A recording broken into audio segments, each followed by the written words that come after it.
ದೆಹಲಿಯ ಅರುಣ್ ಜೇಟ್ಲಿ ಕ್ರೀಡಾಂಗಣದಲ್ಲಿ ನಡೆದ ಮಹಿಳಾ ಪ್ರೀಮಿಯರ್ ಲೀಗ್ ಫೈನಲ್ ಪಂದ್ಯದಲ್ಲಿ ಡೆಲ್ಲಿ ಕ್ಯಾಪಿಟಲ್ಸ್ ವಿರುದ್ಧ 8 ವಿಕೆಟ್ಗಳ ಭರ್ಜರಿ ಗೆಲುವು ಸಾಧಿಸಿದ ಆರ್ಸಿಬಿ ಮೊದಲ ಬಾರಿಗೆ ಕಪ್ ಗೆದ್ದು ಇತಿಹಾಸ ನಿರ್ಮಿಸಿದೆ.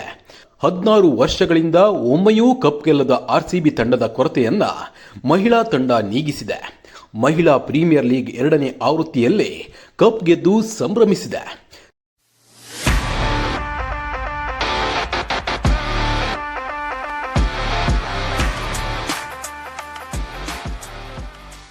ದೆಹಲಿಯಲ್ಲಿ ಆರ್ಸಿಬಿ ಕಪ್ ಗೆದ್ದು ಬೆಂಗಳೂರಿನ ಗಲ್ಲಿಗಳಲ್ಲಿ ಅಭಿಮಾನಿಗಳ ಸಂಭ್ರಮಾಚರಣೆ ಮುಗಿಲು ಮುಟ್ಟಿತ್ತು. ಕಪ್ ಗೆದ್ದ ಆರ್ಸಿಬಿ ತಂಡದ ಹುಡುಗಿಯರು ಈಗ ಬೆಂಗಳೂರಿಗೆ ಬರ್ತಿದ್ದು ಕಪ್ ಜೊತೆ ಅಭಿಮಾನಿಗಳ ಮುಂದೆ ಬರಲಿದ್ದಾರೆ.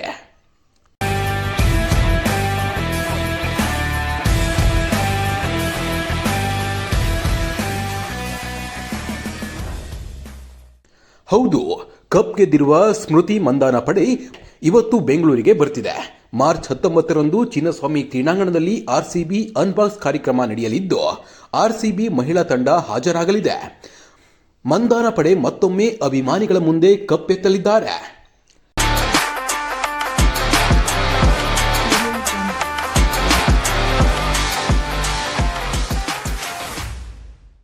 ಐಪಿಎಲ್ 2024ರ ಆರಂಭಕ್ಕೆ ಇನ್ನು ಕೆಲವೇ ದಿನ ಬಾಕಿ ಇದೆ.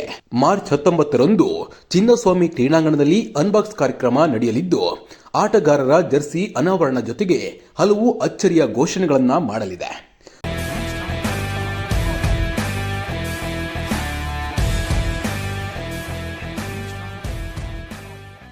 ಆರ್ಸಿಬಿಯ ಹೆಸರು ಇನ್ನು ರಾಯಲ್ ಚಾಲೆಂಜರ್ಸ್ ಬೆಂಗಳೂರು ಆಗಿ ಬದಲಾಗುವುದು ಖಚಿತವಾಗಿದೆ. ಇದನ್ನು ಕೂಡ ಅನ್ಬಾಕ್ಸ್ ಕಾರ್ಯಕ್ರಮದಲ್ಲಿ ಅನಾವರಣ ಮಾಡಲು ಸಿದ್ಧತೆ ಮಾಡಿಕೊಳ್ಳಲಾಗಿದೆ.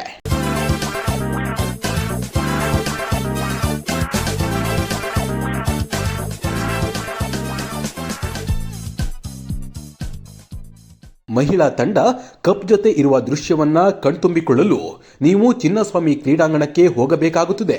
ಆದರೆ ಅನ್ಬಾಕ್ಸ್ ಕಾರ್ಯಕ್ರಮಕ್ಕೆ ಉಚಿತ ಪ್ರವೇಶ ಇಲ್ಲ. ಟಿಕೆಟ್ ನಿಮ್ಮ ಬಳಿ ಇದ್ದರೆ ಮಾತ್ರ ಈ ಅವಕಾಶ ಸಿಗಲಿದೆ.